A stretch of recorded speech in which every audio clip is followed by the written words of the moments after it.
Pues hoy es un día importante porque hoy es la primera clase ya de a de veras. Ya ahora sí ya vamos a entrar a los temas del curso. Y bueno, pues ya lo que aprendieron de programación en las primeras 3 semanas, pues es como lo básico. De aquí espero que todo lo que se venga sea más bien, ya no va a ser de programación, sino va a ser más bien como de matemáticas y lo van a reforzar con cosas de programación porque pues ahí está, son matemáticas que solo se pueden hacer programando, ¿no? Entonces, pues por aquí va a ser. Entonces, la clase de hoy está dedicada a derivar o a hacer derivación, algo que se llama derivación numérica, ¿sí? Entonces, básicamente la derivación numérica se trata de, pues, literal de lo que dice, de poder derivar y de encontrar la derivada de una función con la computadora, ¿no? Y ahorita vamos a platicar de por qué eso es complicado y por qué es importante, ¿sí? Entonces, todos nosotros sabemos, o todos los que hayamos pasado una clase de cálculo, inclusive una clase de cálculo de la prepa, que derivar es una operación algorítmica, ¿no?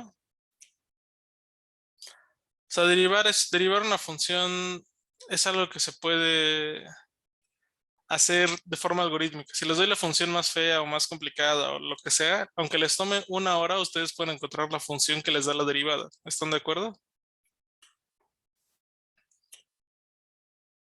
Pues más bien lo que se acaba aplicando ahí es la regla de la cadena, ¿no? Ustedes pueden siempre aplicar la regla de la cadena y las reglas de la suma y del producto y de esa clase de cosas para ir derivando una función hasta encontrar pues, la derivada, ¿no? Ahora, la realidad es que en la vida real, bueno, en la vida de la computación, aunque muchas veces podemos encontrar la derivada analítica, a veces es muy complicado porque sucede exactamente eso, sucede exactamente que la función que queremos derivar es gigantesca, es muy, muy, muy, muy, muy, muy grande, o a veces ni siquiera la conocemos, a veces es una caja negra, entonces tampoco podemos como acceder directamente a la fórmula de la función o a la forma explícita de la función. Entonces, para darle la vuelta a eso, vamos a usar derivación numérica, ¿sí? En lugar de utilizar derivación analítica o la derivación de siempre, ¿no?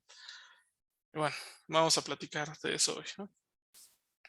Entonces, antes de que pasemos a hablar de derivación numérica, necesitamos hablar un poquito de una cosa computacional que son las funciones, algo que yo llamo funciones como objetos, ¿no? Entonces, en clases pasadas yo les he explicado que una función básicamente es un enunciado compuesto, ¿no? Y que bueno, puede ser un enunciado o una expresión, ¿no? Que las funciones vacías son enunciados, las funciones no vacías o las funciones útiles son expresiones, ¿no? Entonces, todas tienen unas sintaxis así y te regresan algo, etcétera, ¿no? Y todo el tiempo les he tratado como una cosa abstracta, ¿no? Que son eso, un enunciado o una expresión, etcétera, ¿no? Sin embargo, a las funciones útiles, que ya platicamos que son las que primordialmente me interesan, yo las puedo tratar como un objeto, ¿sí? ¿A qué me refiero como un objeto? A que yo puedo pensar que en lugar de ser una expresión abstracta y ya, como son una expresión, las puedo utilizar igual que otras expresiones, vamos. Puedo asignarle esa expresión a una variable, puedo dársela a otra función como argumento, etcétera. Sí, o sea, puedo tratar a las funciones como si fueran otras variables, como si tuvieran un tipo en concreto y como si pudiera igual asignárselas a una variable, cambiarla, etcétera, ¿no? ¿A qué me refiero con esto? Bueno, vean aquí la función que tenemos aquí arriba, ¿no?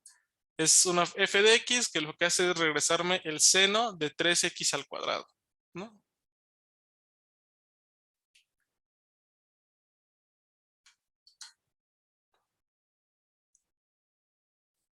Y ahí está, hecha y derecha.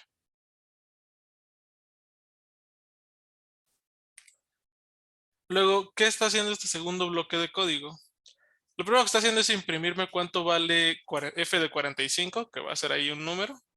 Y después voy a hacer esta línea, aquí en la línea 3 estoy haciendo esto que les digo. Estoy diciendo, bueno, la variable g va a ser igual a f, ¿no? A la letra f, o a lo que sea que haya en la variable f. ¿Y qué hay en la variable f? Hay una función, ¿sí?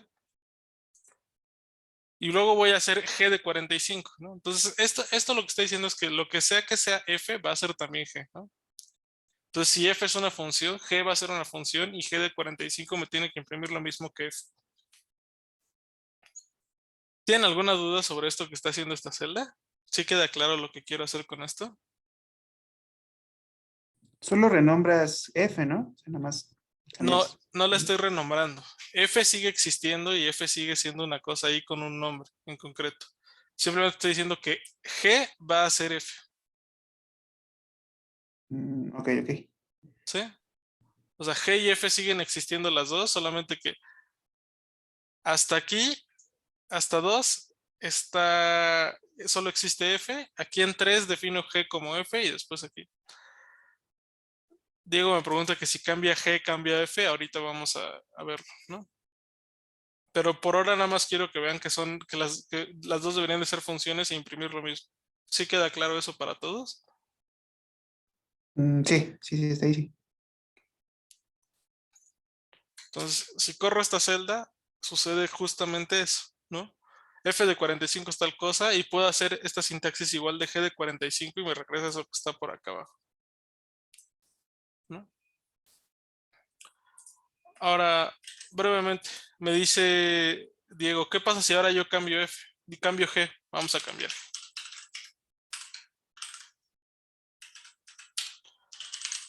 Que ahora en lugar de regresarnos eso, nos regrese X más 3, ¿no? Si yo le intento modificar, me va a decir que no puedo, ¿sí? Me va a decir, la función G ya tiene un valor. Es igual a F, ¿sí? Y no puedo ir y cambiarla así como así. Me va a mandar un error, ¿sí? Por ahora esto no importa, ¿sí? No vamos a, esta sintaxis de definir G en términos de F no me interesa tanto, ¿sí? No la voy a usar tanto. Lo que voy a usar más es otra cosa que está aquí abajo, ¿sí? Así que vamos a dejar esto.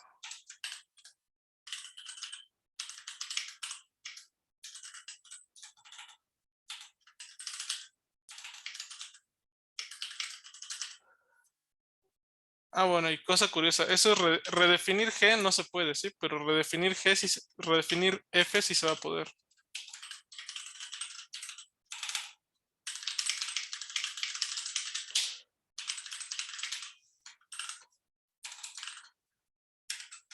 Entonces G va a cambiar conforme cambia F. Vamos a verlo si quieren.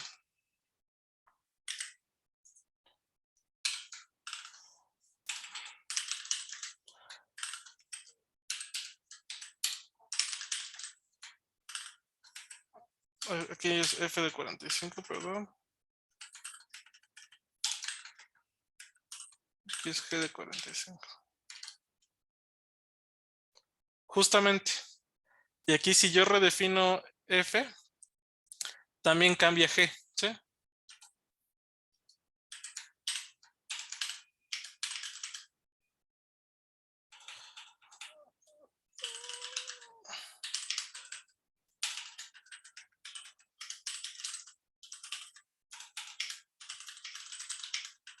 Esto es algo por lo que todavía no hay que preocuparnos y después cuando veamos álgebra lineal vamos a entender estos problemas de cuando defines algo en términos de otra cosa y cambian, etcétera, ¿sí?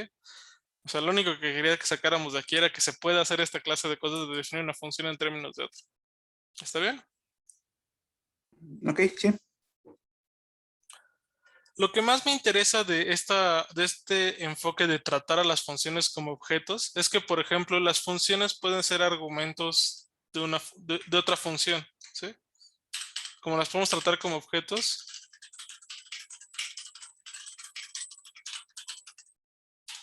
podemos dársela de comer a otra función, ¿sí?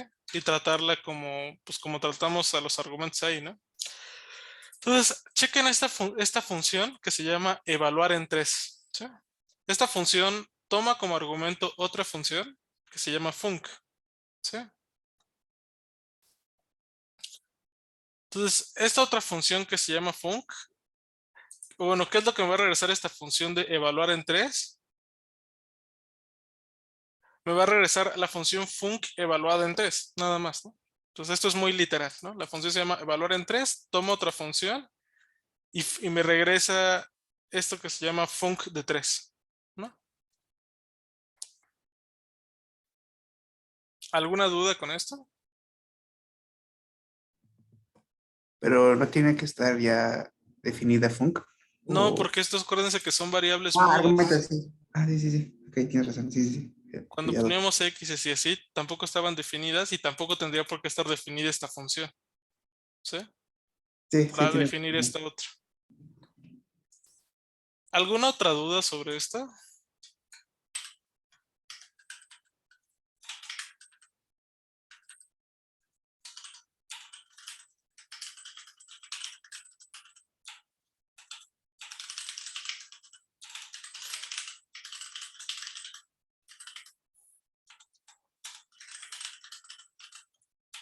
Los demás que no están diciendo nada, ¿también va quedando claro esto?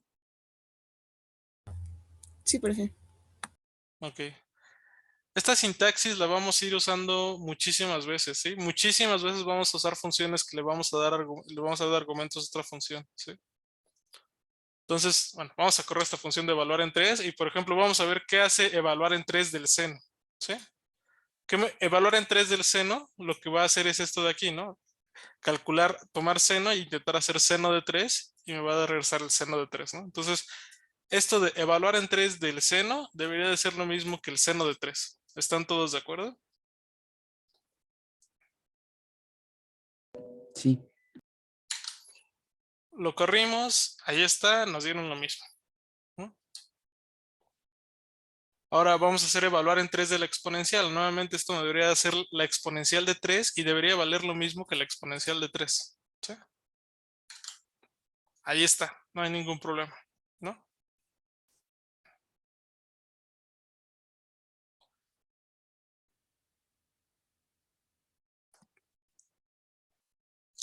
Entonces, aquí hay un asunto que quizás haya que mencionar también, ¿no? ¿Se acuerdan que antes, si teníamos una función y adentro intentamos multiplicar cosas y le dábamos de argumento strings, o sea, teníamos una función donde teníamos argumentos que pensábamos que eran números, pero si le dábamos strings, la función lo intentaba y fallaba? O sea, por ejemplo, si intento hacer exp, bueno, f de Aldo, va a fallar, ¿no? Me va a mandar errores respecto a intentar operar strings con otros números. ¿Se acuerdan de eso? Sí. Va a pasar lo mismo si yo intento hacer, por ejemplo, evaluar en 3 de Aldo, ¿no?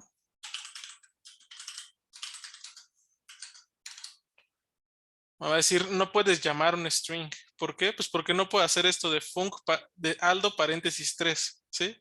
Esto no tiene sentido. Es el mismo error que nos da si yo hago justamente eso.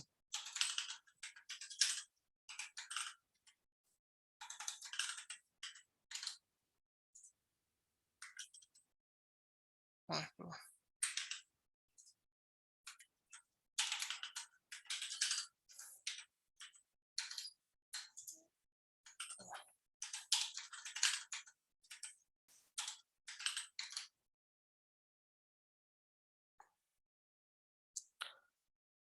Y va a pasar lo mismo si yo le doy, por ejemplo, aquí un entero o un flotante, ¿sí? Va a decir, no es llamable, no puedes llamar a los enteros, ¿no? ¿Por qué? Pues porque esta sintaxis Julia no la va a entender bien, ¿no? No va a entender bien el 3 con 3. A lo mejor aquí sí lo multiplica o intenta hacer alguna cosa, pero en general no va a entender, cuando yo tengo un argumento que es una función, no va a entender qué hacer con él. Aquí sí lo multiplicó, pero bueno, no tiene tanto sentido en general. Entonces, queda claro esto de cómo darle argumentos, cómo darle una función como argumento a otra función, que podemos hacer eso y podemos tratarlo como un objeto. Sí, supongo que también podemos hacerlo con funciones que nosotros creemos, ¿no? Sí, Como claro. f. Pues justamente,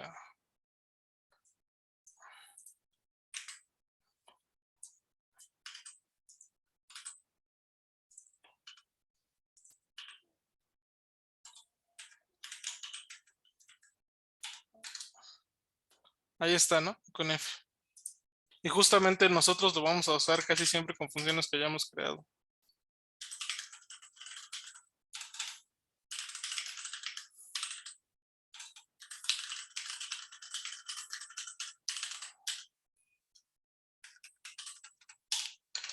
Entonces, bueno, todo esto se puede y se va a utilizar. Entonces ya, esto es todo lo que quería que platicáramos de Julia nada más, antes de empezar con lo de derivación. Normalmente en estas clases que van a empezar a hacer de programación siempre van a ser así, ¿sí? Vamos a empezar hablando sobre un tema, vamos a platicar sobre cosas de programación que son necesarias para ese tema y después ya vamos a ir sobre el tema, ¿va?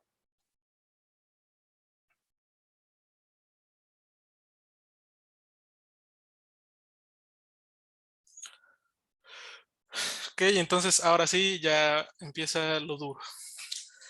Entonces, nuevamente todos ustedes tuvieron que haber pasado por una clase, por al menos una clase de cálculo, en el peor de los casos por 4, ¿no? Y no solo por clases de cálculo, sino por clases de un chorro montal de cosas donde esto se tuvo que haber usado. Entonces, si hicieran su ejercicio por ahí que les pedía ir e investigar el teorema de Taylor, que básicamente era ir y escribir aquí en internet Taylor Theorem, ¿no? Y ya se van a Wikipedia y aquí les aparece lo mismito que les estoy dando en la clase, ¿no? Aproximaciones, bla, bla, bla, bla, ¿no? O si fueron más sofisticados, se fueron a un libro, o lo que sea. Entonces, ¿qué nos dice el teorema de Taylor, no? Nos dice el teorema de Taylor que si tienen una función de R en R que es diferenciable k veces en un punto A, entonces ustedes pueden ni siquiera aproximar, pueden decir que la función es igual a f evaluada en A más la derivada de f evaluada en A por x menos A más la segunda derivada de f entre A entre 2 factorial por x menos A al cuadrado más, etcétera, hasta la késima derivada de A entre el factorial de K por x menos A a la K más esta cosa mística que se llama RK de X, ¿no? ¿Cómo le llaman a esta cosa de RK de X? Residuo. Es el residuo, ¿no? ¿Qué es lo que cumple RK de X o por qué es importante RK de X? Pues RK de X lo que cumple es esto, ¿sí? Que el límite cuando X tiende a A de RK de X entre X menos A es igual a 0, ¿sí? O sea, cuando X se acerca muchísimo a A, este residuo tiende a 0. ¿Y eso qué quiere decir en términos lo podemos pasar como en términos de cómo crece RK de X, cómo es como funciona RK de X? Es que RK de X tiene que crecer al menos como X menos a la K más 1, ¿sí?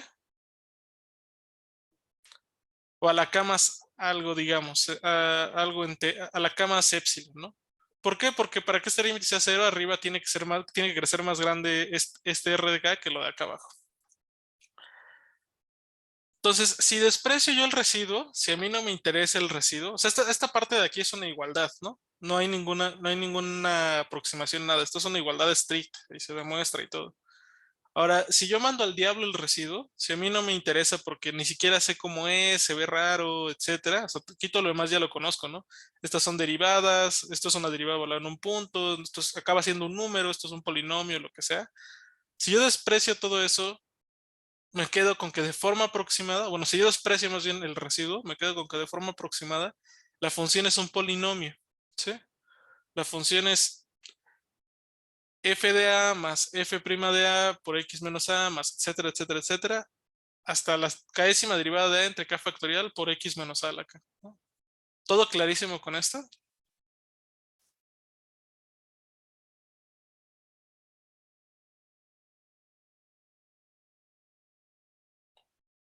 Ok.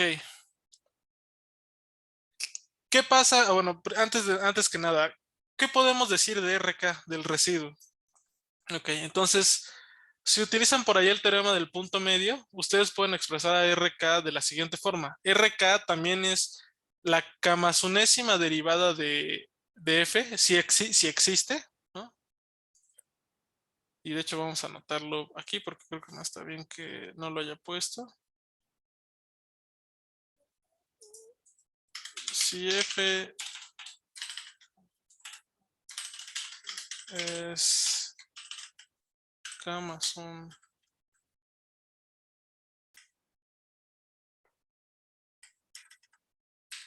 diferenciable en A. Ah, me equivoqué aquí, perdón.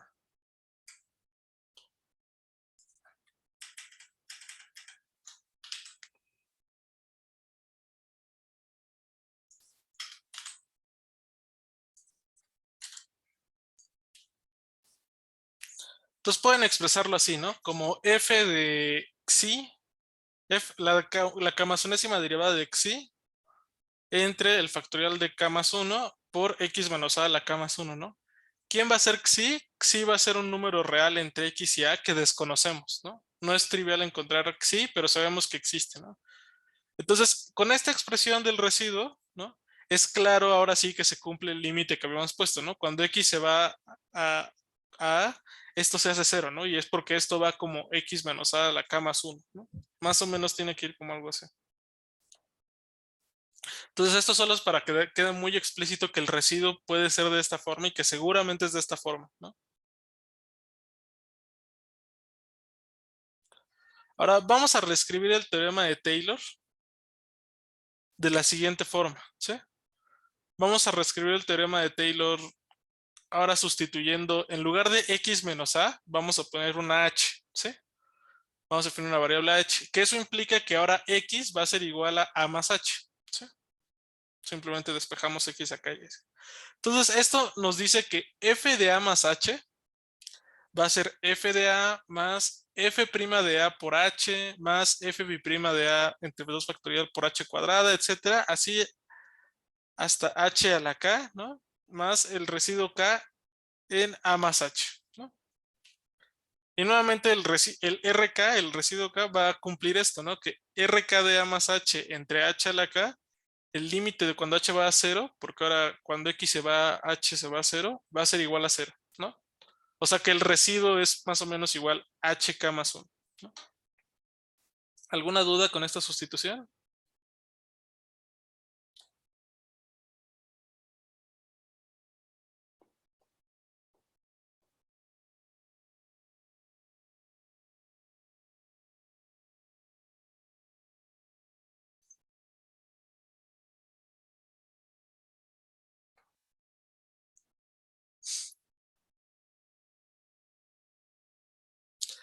Bueno, entonces ahora sí ya vamos a lo que nos toca, digamos, de la clase, ¿no? Entonces toda la clase les dije que lo que me interesaba era derivar en la computadora, ¿no? Entonces, ¿cómo vamos a aproximar la derivada de una función, no? Y aquí con aproximar ya lo hice mal porque ya les dije que no se va a poder hacer de forma exacta, ¿no? Entonces, por definición, la derivada de f en un punto A es lo siguiente, ¿sí? Es el límite cuando h tiende a 0 de f de a más h menos f de a entre h, ¿sí? Entonces, nosotros no podemos hacer límites en la computadora. Y esa es una cosa que igual tiene que quedar muy claro, ¿sí? ¿Por qué no podemos hacer límites en la computadora? Porque la computadora solo puede, en este tipo de enfoque que tenemos aquí, que es de cálculo numérico, pues sí, digamos, de análisis numérico, donde la computadora es esta máquina de Turing o lo que sea, que solo puede mover bits y operar bits y mágicamente puede describir las operaciones entre números como operaciones entre bits y lo que sea. No podemos explicarle en términos de eso lo que es un límite, ¿sí? O al menos no en los términos hasta los que hemos visto. O sea, a lo mejor y con algo más sofisticado como lo que usa Wolfram o con cosas todavía más sofisticadas, se le puede explicar lo que es un límite, ¿sí? Pero por ahora, con lo que sabemos que puede hacer Julia y nuestra programación, están de acuerdo que no tenemos idea de cómo hacer límites, ni se ve nada trivial cómo enseñarle a hacer límites, ¿no? Entonces, como queremos calcular algo que esté hecho a partir de un límite y no podemos, lo que vamos a hacer es una trampa, ¿sí? Como sabemos que si una función es derivable, este límite existe no matter what, o sea, tiene que existir. Entonces sabemos que da un poco igual qué valor de h nos tomemos, etcétera. Entonces lo que vamos a hacer es fijar un valor, en lugar de tomar el límite, vamos a fijar o tomar un valor de h muy pequeño y vamos a aproximar la derivada, ¿sí? Y eso es lo que le vamos a llamar una aproximación de diferencias finitas, ¿sí? Porque aquí no es como en cálculo donde hay infinitesimales y bla, bla, bla, bla, sino aquí todo tiene que ser finito, no puede haber límites, entonces en lugar de que haya límite, h va a ser muy chiquito, ¿no? ¿Todo claro con esto? Con lo que acabo de decir.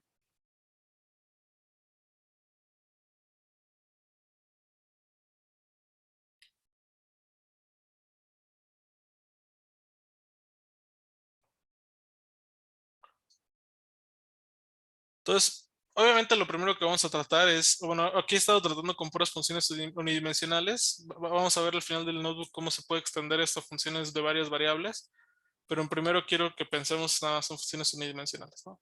Entonces, nuestra primera aproximación de la derivada va a ser haciendo lo que se llama una diferencia hacia adelante, o en inglés le llaman una forward difference, ¿no? Entonces, tomen h positivo, mayor que 0, estrictamente mayor que 0, mucho más chiquito que un a, ¿no? Y utilizando una serie de Taylor a primer orden, pueden ver lo siguiente, ¿no? F de A más H es F de A más F' de A por H más el residuo 1 de A más H, ¿no? Entonces, de esta serie de Taylor que tienen aquí a primer orden, pueden despejar la derivada y van a llegar a lo siguiente. Que la derivada es F de A más H menos F de A entre H menos R1 de A más H entre H. ¿Están de acuerdo?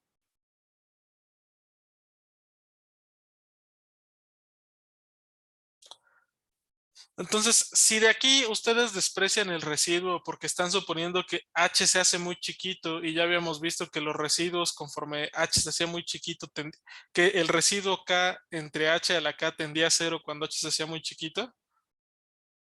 Si ustedes aquí toman igual como el límite, pero más bien solamente desprecian este porque se va a hacer 0 y porque saben que tiende a 0, llegan a lo siguiente, ¿sí? A que la derivada en a se pueden aproximar como f de a más h menos f de a entre h, ¿sí? Y aquí en principio uno pensaría que entre menor sea el valor de h, es mejor será esta aproximación, ¿no? Porque entre más chiquito sea h, sabemos que este límite se acerca más a 0, ¿no?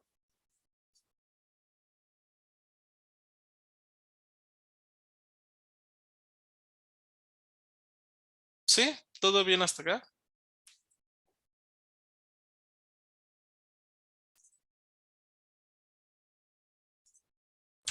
Sí.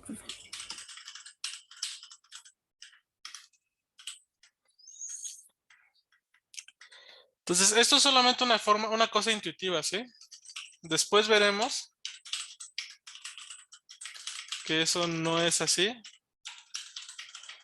Y hay un detalle más sutil, ¿sí?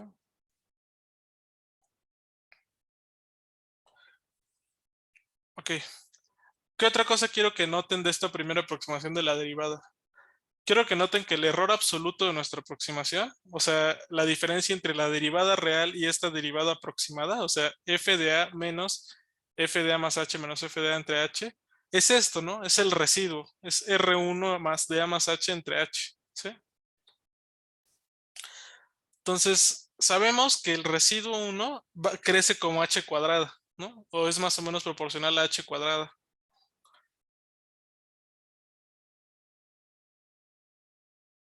Sin embargo, sabemos que también esto que está, o sea, como está dividido entre h, este término va a crecer más o menos proporcional a h, ¿sí? Entonces, nuevamente, parece que el error, la diferencia entre la derivada analítica y la derivada que estamos aproximando aquí con esto, es proporcional linealmente a h, ¿sí? O sea, si tomo un h 10 veces más grande, crece linealmente 10 veces también, ¿no? Esa impresión me da el error. ¿Sí ven a qué me refiero con esto de que el error parece es lineal? ¿Puedes repetir otra vez? Entonces, sabemos que la diferencia entre esta aproximación de acá, quizás hay que hacerlo más grande. Entre esta aproximación de acá y la derivada real que está aquí arriba, o sea, si restan esta expresión de esta expresión, les queda este residuo. ¿Están de acuerdo? Sí. Y R1 o RK, ya habíamos visto que RK era como más o menos X menos A a la K más 1, o R de A más H es como R de H, ¿no? Justamente RK de A más H va como HK más 1, ¿no? Entonces R1 va más o menos como H cuadrada, ¿están de acuerdo? R1 de A más H crece como H cuadrada. Sí, sí, sí. Y si lo dividen entre H, ¿eso cómo crece? Linealmente. Sí, ya, Como perfecto. H. Entonces, este error, la diferencia entre estos y el término de error, que es esta cosa de aquí, crece como H. Entonces, sí, si toman H's muy chiquitas, debería irse a 0, pero en principio, si toman un H y lo dividen a la mitad, el error se dividiría también a la mitad, etcétera, etcétera, ¿no?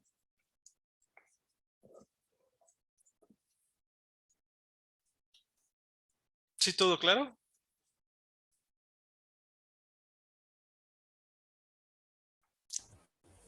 Sí. Entonces, bueno, si vieron los videos de la clase de complejidad o si vieron el video que les subí a la presentación sobre complejidad, se dieron cuenta de que en complejidad utilizan esta notación de las O grandes para decir que la complejidad espacial de un algoritmo está acotada superiormente, ¿no? Por otra función, etcétera, ¿sí? Una tragedia de este curso es que en análisis numérico una notación casi igual o muy muy parecida se utiliza para los errores numéricos, ¿sí? Para el error absoluto.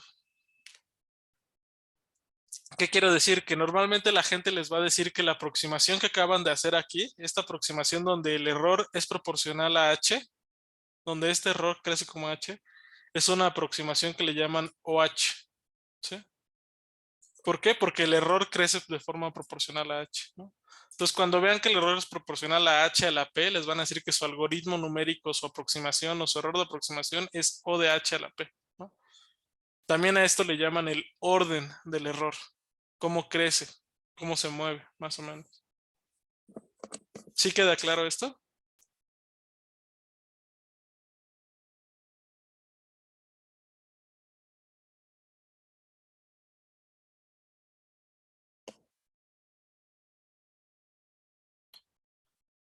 Ahora, ¿por qué ustedes quieren saber cuál es el error de su aproximación? Bueno, pues porque si ustedes están implementando esto en la función que en una computadora de vuelo de un avión que calcula la velocidad como una derivada y usan esto para calcular una derivada, necesitan saber más o menos cuál es su error para que cuando el piloto esté a punto de tomar una decisión sepa si la velocidad que le da tiene sentido o la velocidad que le dan no tiene sentido, ¿sí?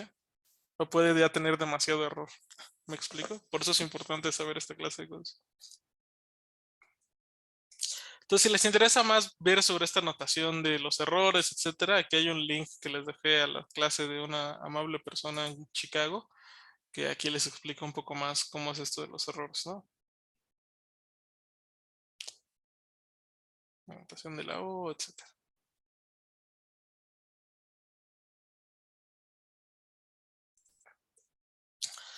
Pero bueno, pues ahora sí vamos a hacer derivadas, ¿no?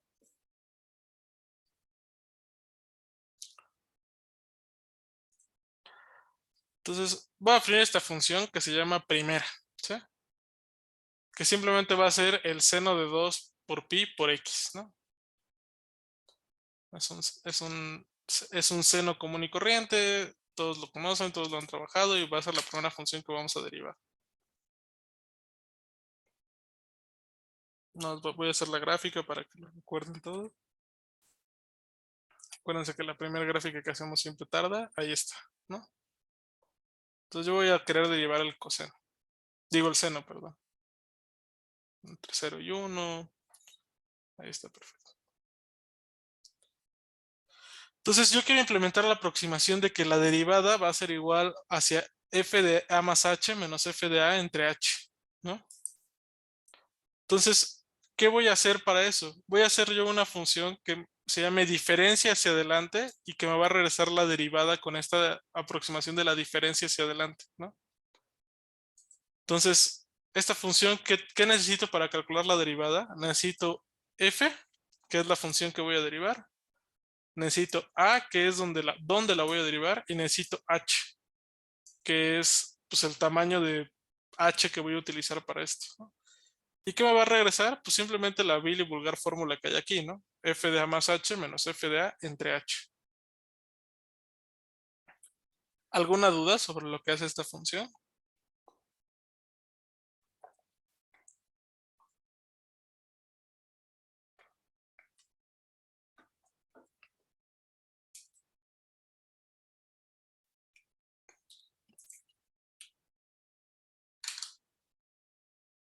Entonces, bueno. Los demás, los que no dicen nada, igual todo bien.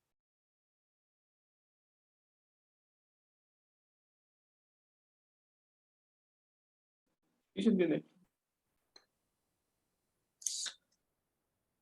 Ok, entonces, aquí está la función de diferencia hacia adelante, ¿no? Entonces, nosotros sabemos ya a priori, porque pasamos por clase de cálculo, que la derivada de esta función primera, que es el seno de 2 por pi por x, pues es la derivada, o sea, justo es la derivada del seno de 2 por pi por x, que es 2pi por el coseno de 2pi x, ¿no? Todos estamos de acuerdo con eso. Entonces, eso nos va a permitir comparar el resultado numérico con el analítico, ¿no? Y esto es, acuérdense, lo que venimos haciendo desde la tarea y desde las sumas, ¿no? Hacemos las sumas computacionalmente y a veces son exactas y casi siempre son exactas y las comparamos con el valor analítico para ver qué tan funcionan, ¿no? Lo que dijimos en la última clase, que fue más bien, pues comparar una forma aproximada de pi con la forma analítica de pi, ¿no? Y ver cómo cambiaba el error. Pues aquí vamos a hacer lo mismo, ¿no? Podemos comparar la derivada analítica con la derivada numérica y vamos a ver cómo se comporta, ¿no? Cuando movemos algunas cosas. Entonces, nada más voy a hacer aquí la función de primera, que es la derivada de la función primera, ¿no? 2 por pi proporcional a esto. Entonces, vamos a hacer la derivada numérica, ¿no? La derivada numérica va a ser esto de diferencia hacia adelante, ¿no? De la función primera en a igual a 0 para h igual a 0.01, ¿no? Después voy a ver, pues esta es la derivada en 0, ¿no? Esto que está acá es la derivada en 0. La derivada analítica en 0, pues nada más hago de primera en 0, ¿no? Y ya si después quiero ver el error absoluto, llamo a la función abs, que me calcula el valor absoluto entre dos números, y le hago abs de la resta entre la derivada en 0 y la diferencia hacia adelante en 0, ¿no? ¿Todo claro con este bloque de código?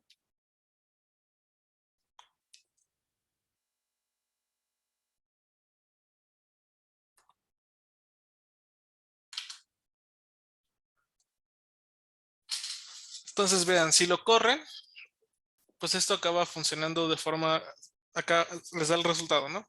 Entonces, en efecto, la derivada numérica nos da 6.279, lo que sea, y la derivada analítica nos da 6.2831, ¿no? Entonces, la diferencia entre estas y estas es chiquita. En realidad no es tanto, ¿no? Si el error absoluto, la diferencia entre las dos, es de 0.0041, ¿no? Ahora, ¿el error absoluto les parece chico, bueno, grande? ¿Qué opinan de él?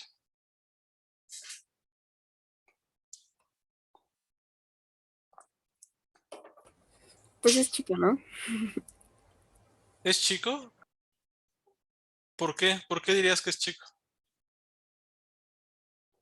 Bueno, también depende de cuántas cifras significativas queremos, pero así para una aproximación decente creo que está bien, ¿no?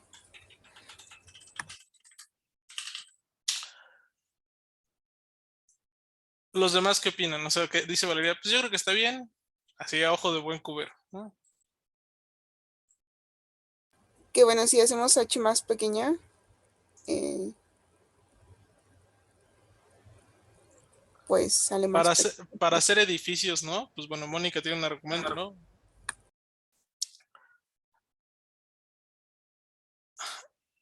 ¿Han visto alguna vez este glorioso meme que tienen aquí a la derecha.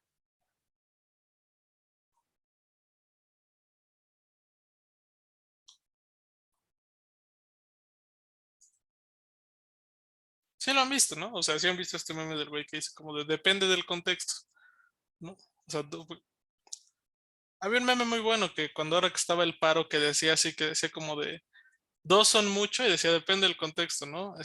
Pesos en tu cheque, sí. Profesores sin sueldo, pesos en tu cheque, no. Profesores sin sueldo, sí, ¿no? Entonces igual, ¿no? Pues hasta aquí Marie Curie, ¿no? Entonces, dos son mucho, pues depende del contexto, ¿no? Dólares, pues no, pero premios Nobel, pues sí, ¿no? Entonces, aquí hay o sea, aquí es muy importante que se den cuenta de esto, de depende del contexto, ¿sí? O sea, depende mucho del contexto decir si un error es bueno o es malo, ¿no? Porque lo que dice Mónica es cierto.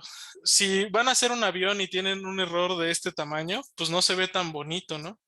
O más bien como que quizás les da un poco de miedo, ¿no? La otra cosa es que no tiene tanto sentido calcular un error absoluto, ¿sí?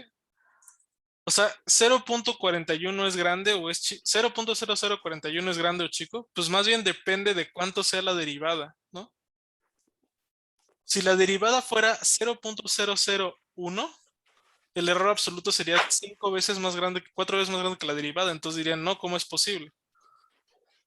Pero si la derivada es mucho más grande que el error absoluto, quiere decir que, bueno, el error es quizás mejor. Entonces nos podemos fijar en algo que es el error relativo, ¿sí?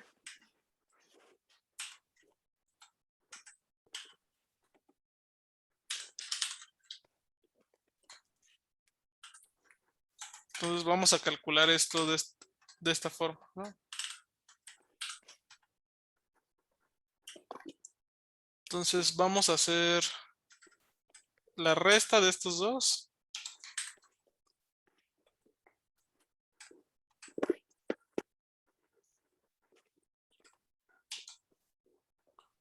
Vamos a restar esos dos.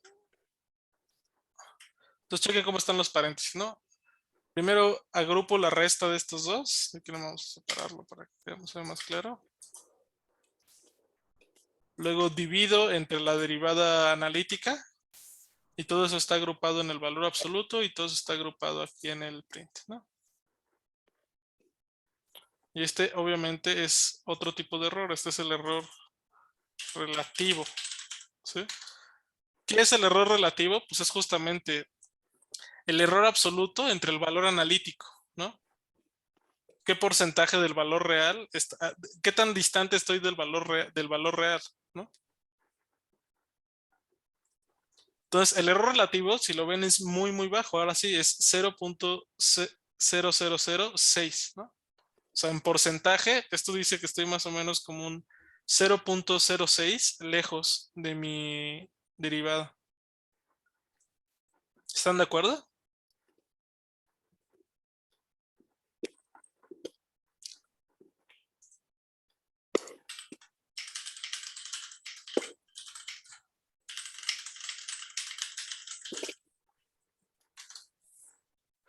O sea, ¿qué es el error relativo? El error relativo simplemente es el error absoluto entre el valor analítico, ¿no?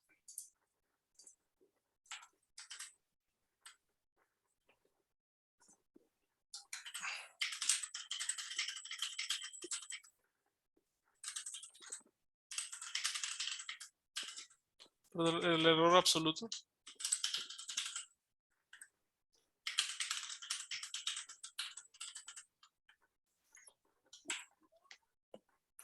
Entre el valor analítico.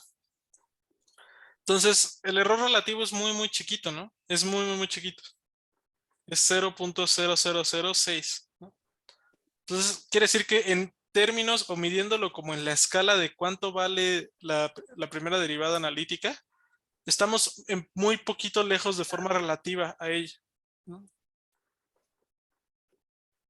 Entonces, esto nos da una mejor medida de cuál es el error, porque esto ya no depende de cuánto valga la magnitud de la derivada numérica, ¿no? O sea, el error absoluto dijimos es 0.004 Y no está tan chido porque si esto es 0.003, esto es muy grande en comparación al valor analítico, ¿no? Pero en cambio el relativo, como lo mide, digamos, normalizado o en la escala del valor de la primera, nos da una mejor idea de por qué, ¿no? Ahí ya no, ahí lo podemos hacer un poquito independiente del contexto en el sentido de que ya no depende esto del valor, pero todavía no nos libramos de estos problemas, o sea, de que dicen, bueno, con un error relativo del 0.006, ¿construyeron un edificio o pondrían un avión? O sea, eso es un problema como que tendrán que ir resolviendo, bueno, que se ve ya en contextos más determinados, ¿no? O sea, los ingenieros tienen estándares de cuánto pueden tomar de error para que un edificio no se caiga, etcétera, ¿no? ¿Queda claro esto que acabamos de hacer?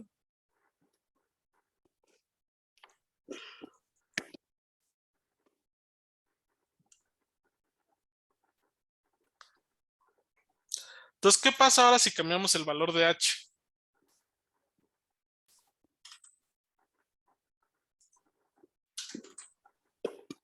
¿Qué pasa si ahora yo aquí tengo H y defino que H sea 0.001 y me empiezo a fijar en los errores? Debería de hacerse más chico todos los errores, ¿no?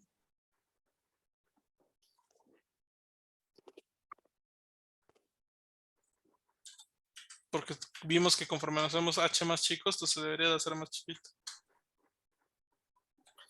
Y vean, en efecto se hace todo mucho más chiquito, ¿no? La derivada numérica ahora sí ya tiene como 3 cifras significativas iguales, 4 de hecho, iguales a la analítica.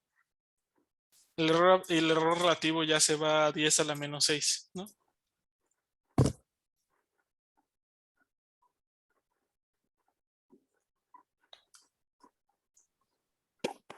Entonces, ustedes pueden ir metiendo los valores así, de forma numérica. Así sí construyen el edificio, sí, así tiene más sentido. O pueden utilizar notación científica, ¿sí? Julie entiende notación científica.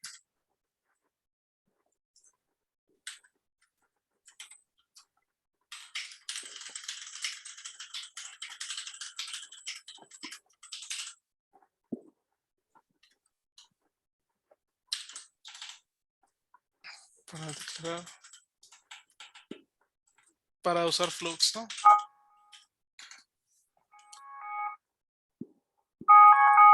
Chicos, porfa ese teléfono.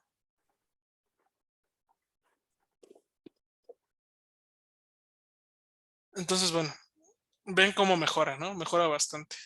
¿Y qué creen que pasa si ahora me tomo 1e a la menos 4? Pues mejora todavía más, ¿no?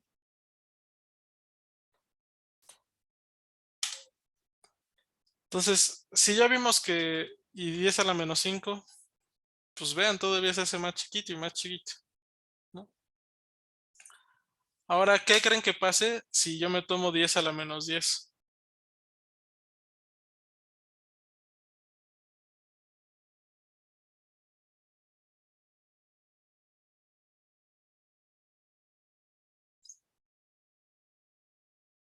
Debería de ser todavía más chiquito, ¿verdad? Esto es con 10 a la menos 5, acuérdense.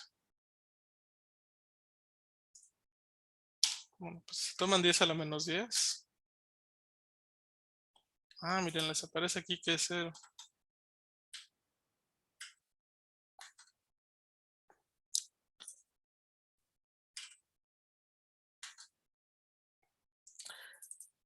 Aquí les aparece que está bien con esto. Pero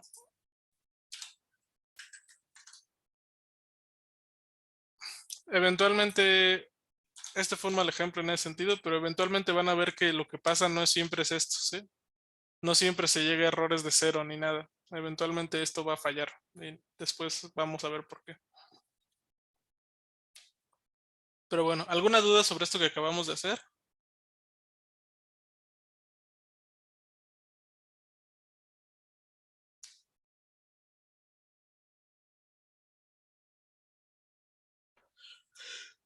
Entonces, ok. Ya vimos básicamente cómo hacer derivadas en un solo punto, ¿no? Vimos ya cómo hacer la derivada en un punto A, que es esta cosa, ¿no?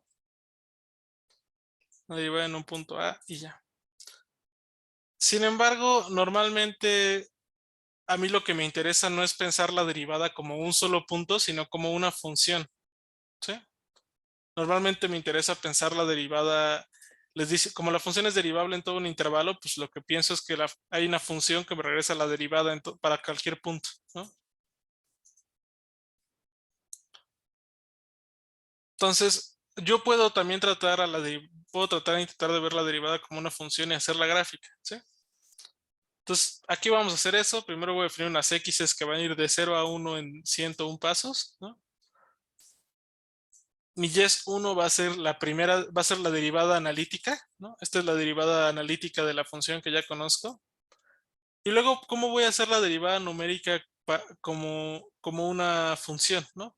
Bueno, un truco, chicos, que vamos a utilizar todo el curso y que también es muy importante que de una vez lo vayan aprendiendo, y de hecho en la tarea lo tienen que usar en cierto sentido, es que si ustedes tienen una función que toma varios argumentos, pero estos ya están constantes, o sea, aquí primera ya es una función que ya definí, que ya existe y es constante, y aquí h ya es un número que le di aquí un valor y es constante y fijo, entonces ahora solo tiene una variable. ¿Están de acuerdo? O sea, aunque tome varios argumentos, el único que no que aquí no es constante es x, ¿no? O que todavía no que puedo variar es x. Entonces, si piensan esto de diff adelante de primera xh, para primera y h fijo, esto ya solo varía como x. Entonces, como ya solo varía, ya solo depende de x, ya lo puedo graficar o pensar así como una función de una sola variable, ¿no? O sea, aquí hacemos de primera de x para x en las x, ¿no? Aquí hacemos diff adelante, primera, x, h para x en x, y se vale porque primera y h ya está fijo.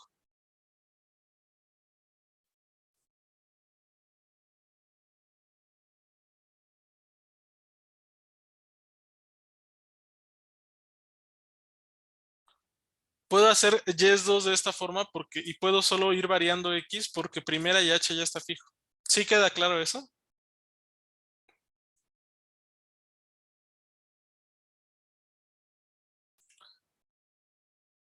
¿Para los demás también?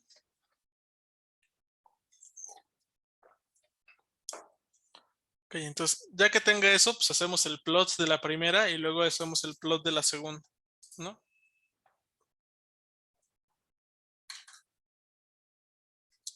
Chéquense cómo queda esta cosa tan fina, ¿no? Alcanzan a ver que están despegadas las curvas, ¿no? Que no son la misma, pero se ven muy parecidas, ¿no?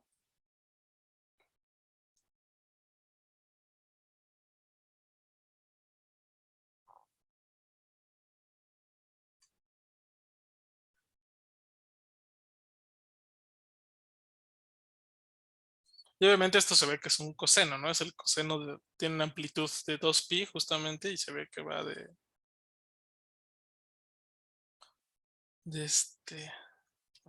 crece de forma cosenoidal, ¿no? En 0 es 2pi, etcétera. Si toman un valor más grande de h igual a 0.1, se despega mucho más, ¿no?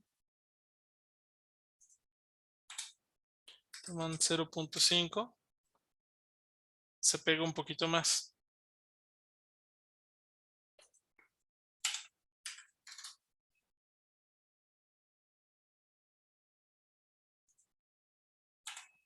Y ya si nos vamos a uno muy chiquito, pues se vuelven indistinguibles.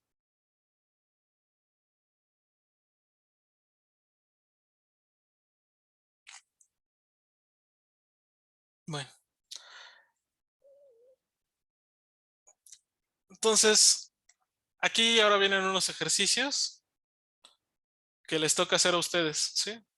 Sobre hacer una gráfica. Ok, Alejandra me está preguntando antes de que nos vayamos a los ejercicios una cosa. ¿A qué te refieres como que si H está funcionando como comparativo? ¿A qué te refieres como comparativo? entre la primera función y la segunda función. Es decir, por ejemplo, construimos la primera función y ya después cuando tenemos la segunda, no sé, porque vimos que si aumentamos h o hacemos h más chiquita, podemos ver la separación entre ambas. Sí, sí, en ese sentido tienes toda la razón. O sea, H nos permite, o sea, H es la variable que define qué tan buena es la aproximación y eso es lo que define pues, qué tanto se parezcan las curvas, ¿no? Ya, ahora sí. Gracias. Claro.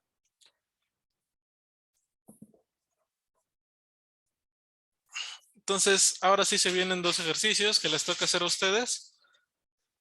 Los dos ejercicios que tienen que hacer son los siguientes, ¿no? Nuevamente, hagan la derivada ahora, pero del seno por el coseno, con una diferencia hacia adelante, y vean cómo funciona esto, ¿no? Y piensen que ahora tómense el dominio, el intervalo menos pi para ver cómo cambia la derivada. Y la otra es, para esta función del inciso anterior, fija un valor de x, fijan un valor de x, el que ustedes quieran, ¿no? En el intervalo menos pi. Y ahora lo que hagan es el análisis del error, ¿sí? Grafiquen el error absoluto entre la derivada analítica y la numérica como función de h, ¿sí? Vean cómo va cambiando el error conforme van cambiando h, ¿no? Ok, ¿quieren hacer estos ejercicios y les ayudo? O sea, les doy 10 minutos y los van a intentando programar y les ayudo. ¿O nos seguimos?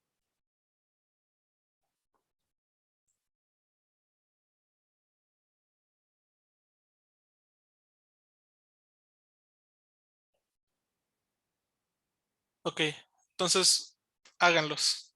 Yo creo que es buena idea que los hagan y que mientras esté yo aquí.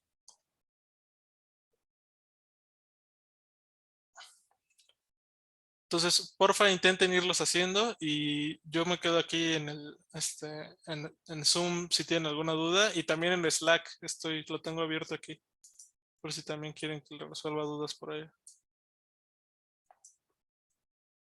Entonces, hagan los ejercicios por favor y en 10 minutos, 10, 15 minutos vemos cómo van, ¿sale?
Ahorita regreso, chicos. En 5 minutos regreso. Cualquier problema que tengan, igual se pueden lo escribiendo por aquí o por Slack.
Ya estoy acá de regreso.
¿Cómo van, chicos?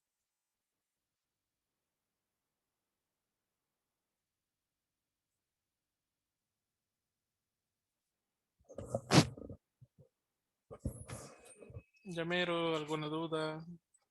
¿Quieren ayuda con algo?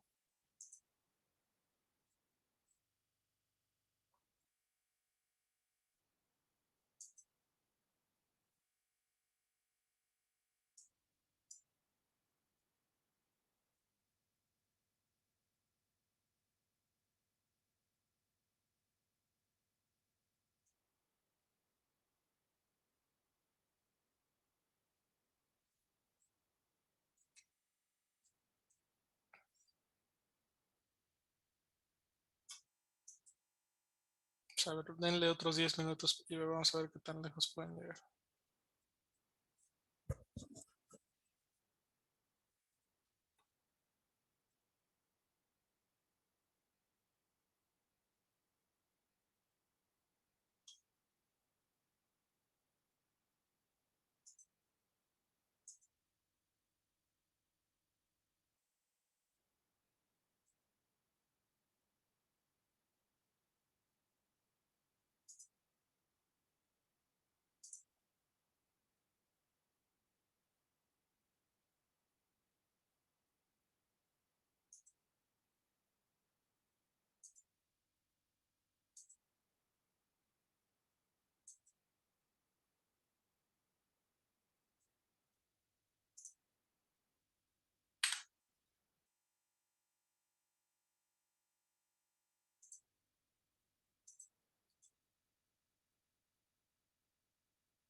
Ah, ¿quieres compartirnos tu código, Valeria, para que podamos ayudarte un poco más?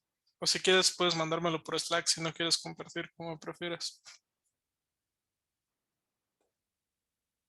Sí, lo que pasa es que tampoco me muestra las de la clase, entonces no sé si tuve que haber hecho algo diferente, pero sí, sí lo comparto.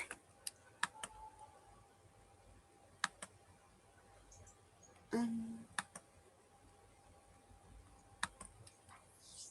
no puedo. Déjame te doy permiso.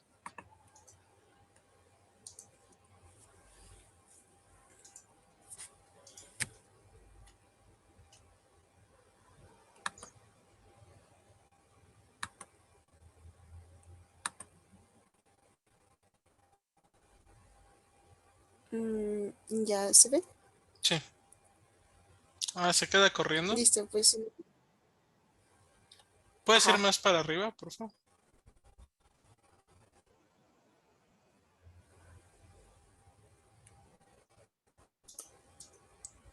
O sea, más hasta arriba de tu código. Por donde se haga la primera gráfica o algo así. La primera gráfica es así. Ajá, más abajo. Mm, Aquí. ¿Ya habías Listo. podido hacer gráficas antes? Sí, la clase pasada sí pude hacer. ¿Y no se tomó igual mucho Solo que no tiempo sé qué pasó. en abrir tu notebook? No, no Por- se tardó tanto. Pues quizás con un truco como el que el otro día nos dijo el compañero de reiniciar el kernel y correr, igual y funciona. Bueno, lo voy a intentar. Sí. Si no, pues parece, o sea, tu código se ve bien, más bien el asunto es que no la carga la librería por alguna razón. Bueno. Bueno, entonces ahorita a ver si le resuelvo. Sale. Puedes parar de compartir.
Los demás, ¿cómo van, chicos? Igual, ¿todo bien? Pues ya pueden hacer los dos ejercicios. A mí me dice que no tengo instalado plots y ya lo instalé desde la otra vez. ¿Sí lo estás poniendo bien con P mayúscula al inicio? No. Gracias.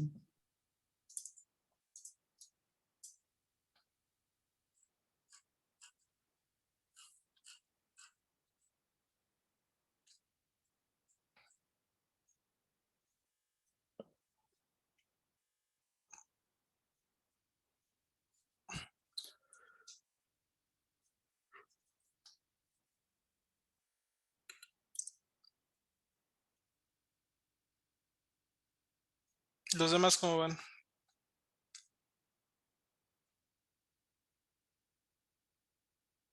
En mi caso sigue compilando, entonces no Sigue, sé. sigue corriendo. Ujú. Pues sí, no sé. No sé qué, no sé qué esté fallando ahí. O sea, normalmente toma un rato en correr, pero sí te está tomando demasiado. Pero eso ya, bueno, ya te había pasado igual con las celdas normales que tardaba un rato en correr, ¿no? Pero igual reiniciar el kernel lo mejoró. Este. Pero bueno, pues sí, quizás solo haya que esperar o volver a construir los paquetes o igual intenta hacer una gráfica desde el intérprete, no desde el notebook, sino desde el intérprete y a lo mejor eso ahí, si ahí funciona y sale más o menos bien, luego ya vuelve a intentar en el notebook. Ok, lo que pasa es que, por ejemplo, conforme voy ocupando Julia, ah, a veces cada que vuelvo a entrar, se va como alentando mi computadora. No sé si es como parte de que se esté consumiendo el RAM o algo que esté pasando y que no esté considerando. Pues depende mucho un poco de la computadora que tengas, pero en realidad no debería cambiar mucho el desempeño en las veces que lo uses. Ah, a menos que tengas como una computadora muy chiquita o que haga algo extraño como utilizar disco duro como memoria o algo así, o sea, como RAM o algo así, pero fuera de eso no debería cambiar mucho.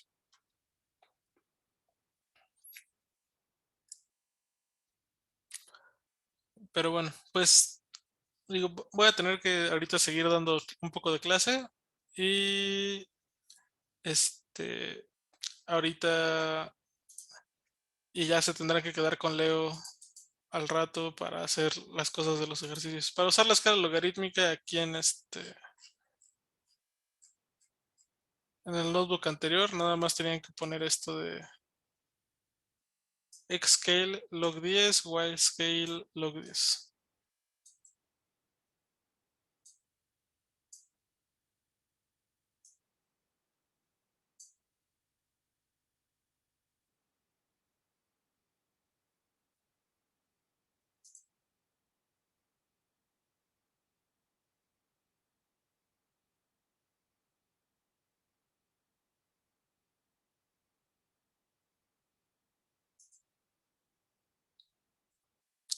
Entonces, bueno, vamos a seguir, ya después serán todos errores, porque ahora quiero que veamos otra cosa rápido, ¿sí? Entonces, vamos a ver que hay otras aproximaciones para hacer las derivadas, ¿sí? No solo, pues obviamente la diferencia si adelante es una aproximación útil y necesaria. Ah, claro, jeje, gracias, perdón.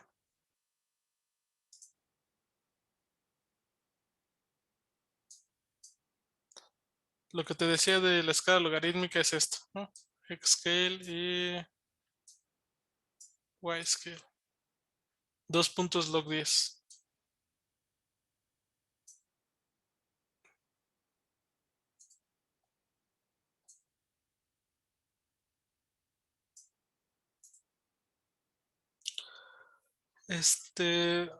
Hay otras aproximaciones para, como les decía, para hacer la derivada. Una de ellas es algo que se llama la diferencia hacia atrás, ¿sí? La backwards difference.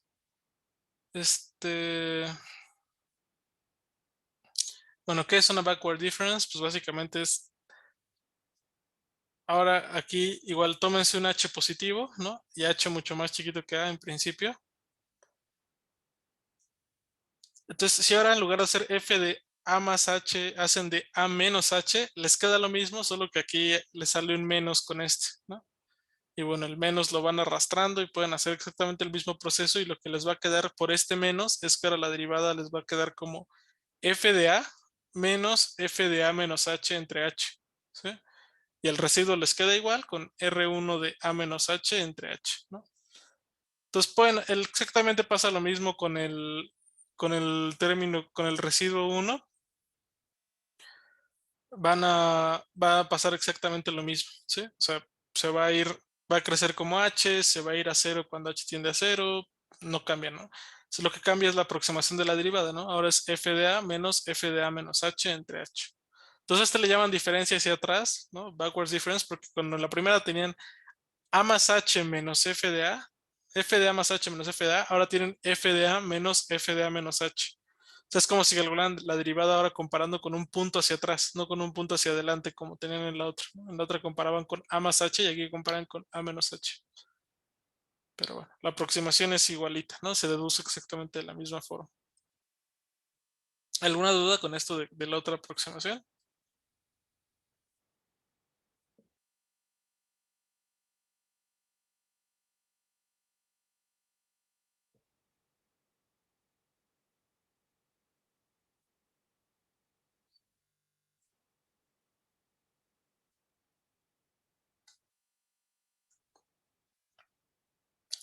Bueno, entonces, pues aquí de ejercicio, pues igual tienen que hacer su función de diferencia hacia atrás, que utilicen su derivada hacia atrás para comparar esto.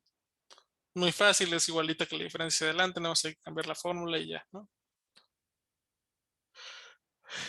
Existe todavía una tercera aproximación que esta es todavía más sofisticada, que se llama una diferencia central, ¿sí? O una central difference.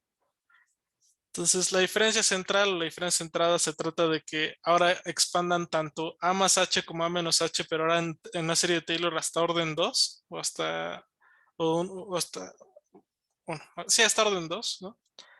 Entonces les queda esto, ¿no? Les queda f de A más F, la de A más H les queda f de A más f' de A por H más f' de A entre 2 por H cuadrada más R2, ¿no? La de A menos H les queda primero esto de aquí, pero ya simplificando los signos les queda f de A menos f' de A por H más f' de A entre 2 factorial por H cuadrada, ¿no? Más R2 también. Entonces, lo que ustedes pueden hacer aquí es restar ambas de estas aproximaciones, ¿sí? Restar de f de A más H, f de A menos H. Y si lo hacen aquí, les va a quedar este, con este, con este. Se van a eliminar, este f de A se va a eliminar con este de acá. El que va con la segunda derivada se va a eliminar con este de la segunda derivada porque son igualitos. Pero este no se va a eliminar con este porque es este menos menos este. Se vuelve más y se suman. Entonces, si hacen la resta, lo que eventualmente les queda es 2 veces la derivada de A por H más la diferencia de los residuos, ¿no? Nuevamente de ahí pueden despejar la derivada y les queda lo siguiente, ¿sí? Entonces, ahora llegan a otra aproximación, que es esto de la diferencia centrada, que es f de A más H menos f de A menos H entre 2 veces H, ¿sí? Muy importante que en esta aproximación no se les olvide que hay un 2 aquí abajo, ¿sí? Porque el 2 es lo que ayuda a que la aproximación dé el valor correcto. ¿Qué otras propiedades va a tener esto? ¿Qué cosa emocionante va a tener esto? Bueno, pues el término despreciado igual va a cumplir que se va a 0 porque esto es R2, ¿no? Y bueno, R2 entre H es más chiquito que R2 entre H cuadrada y se tiene que ir a 0, ¿no? Porque R2 va como H al cubo. Y este también va como H al cubo, entonces tiene que ir a 0.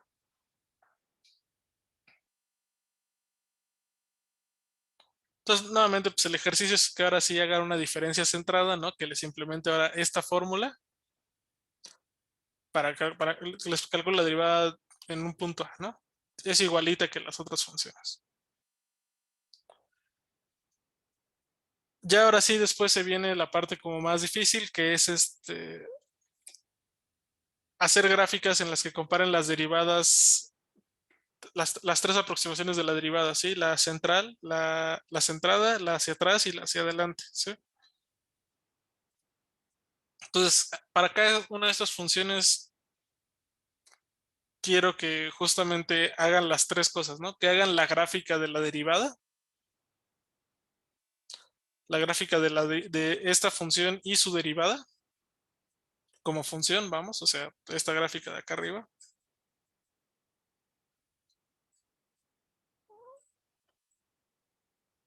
Y quiero que hagan el análisis del error también para las tres, que vean cómo cambia y cómo crece el análisis del error, ¿no? Entonces, tienen que seguir el approach aquí de háganlo primero para la primera función y después vayan copiando y pegando ese código para que pueda ir funcionando con los demás, ¿no?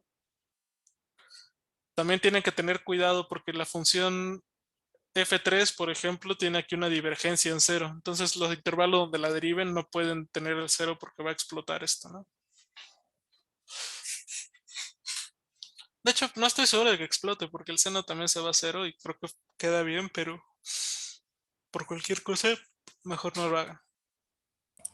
¿Y qué podemos hacer cuando tenemos esos casos? Como que esos O sea, casos.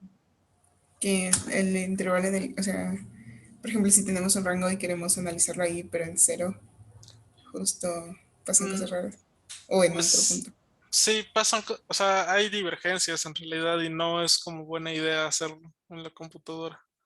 Ah, igual, o sea, a veces puede converger y hay técnicas de hacer converger esa clase de problemas o de evitar esa clase de divergencias. Ah, nuevamente te invitaría a que lo intentes, vamos, con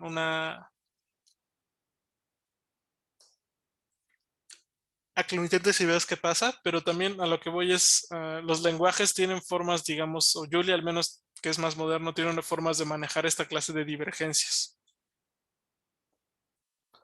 Ah, pero bueno, o sea, sí, creo que lo mejor es como que experimentes con eso y veas qué es lo que sucede. O sea, también jueguen con eso, de vean qué pasa si dividen entre cero, por ejemplo. Ni siquiera en este contexto, ¿no? En cualquier otro contexto.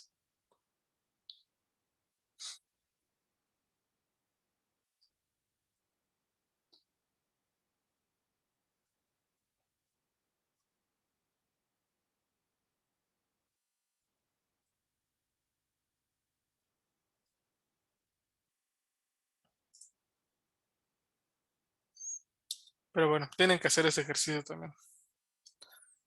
Entonces, de aquí ahí vienen unas cosas sobre cómo hacer derivadas más grandes, cómo derivar funciones multidimensionales también, y bueno, al final viene otra cosa. Entonces,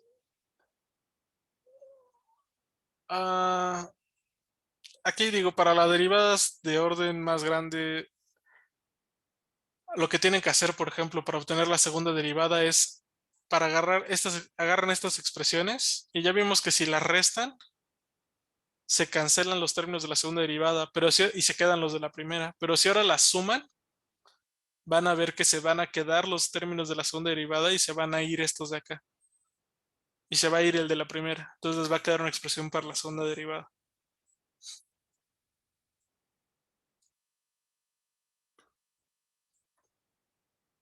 Y bueno, igual pueden hacer su análisis de cómo les queda el error, etcétera. O sea, hacer el análisis analítico de cómo les quedaría el error y también hacerlo con la cuenta, ¿no? Entonces, eso también es como parte del notebook, que intenten hacer la derivada de segundo orden. Y bueno, pues también que trabajen con funciones multidimensionales, ¿no? También hay forma de hacer la derivada de una función de varias variables, derivadas parciales, pues. Bueno, entonces creo que lo conveniente ahorita es que ya lo que he explicado de los notebooks ahorita es suficiente. Lo que tienen que hacer ahora es hacer los ejercicios para que les surjan los problemas de la programada, ¿sí? Y quizás también problemas matemáticos, pero sobre todo de la programada. Entonces, en principio debería de haber uno de los ayudantes aquí en la clase, pero no han llegado. Entonces, pues puedo dejar a uno de ustedes como a cargo de la videollamada si quieren estar entre ustedes y esperar a uno de los ayudantes. ¿Les parece bien? Sí, Creo que no tiene, ahorita yo tengo que irme, Sí, creo que tampoco tiene tanto chiste que me quede nada más. ¿Te puedes quedar tú, tú Alejandra? Digo, perdón, tú Valeria, o igual tú tienes algún problema. sí, perdón. Está bien. Entonces te voy a hacer host y bueno, antes de que me vaya, ¿tienen alguna duda o algo que quieran que les responda del notebook? ¿Puedo repetirlo de derivados de orden superior? Entonces, simplemente aquí lo que tienen que ver es cómo calcular la segunda derivada, ¿sí? La segunda derivada en A con un proceso de diferencias finitas. Entonces, aquí ya tienen que con f de a más h y f de a menos h, les tienen aquí lo que les queda con la serie de Taylor a segundo orden. Entonces, aquí el ejercicio fue para hacer la diferencia central. Si lo restan, se cortan las derivadas de segundo orden, se corta esta de aquí y queda la de primer orden, ¿no? Por cómo cambian de signo. ¿Todo bien hasta ahí? Ah, ya, entonces si lo sumas te queda la segunda derivada. Si lo suman, se va a cortar la de la primer orden y les tiene que quedar la segunda y la función original. Ok, ok. Entonces, bueno, revísenlo, o sea, trabajen con el notebook, léanlo, creo que está medianamente bien explicado. Y lo que tienen que hacer es programar los ejercicios, ¿sí? Y bueno, el viernes vamos a empezar como retomando un poco de esto, quizás haga o resolucione alguno de los ejercicios y ya quizás nos movamos a otra cosa, pero probablemente trabajamos con esto un rato y vea sus ejercicios. Por cierto, Entonces, profe, sí salió en la gráfica. ¿así salió? Qué bueno. Sí, ya salió. Solo la primera es la que tarda mucho. Espero que las demás ya no te cuesten tanto trabajo. Ya no le cuesten a la compu. Ok, entonces ya eres host, Valeria.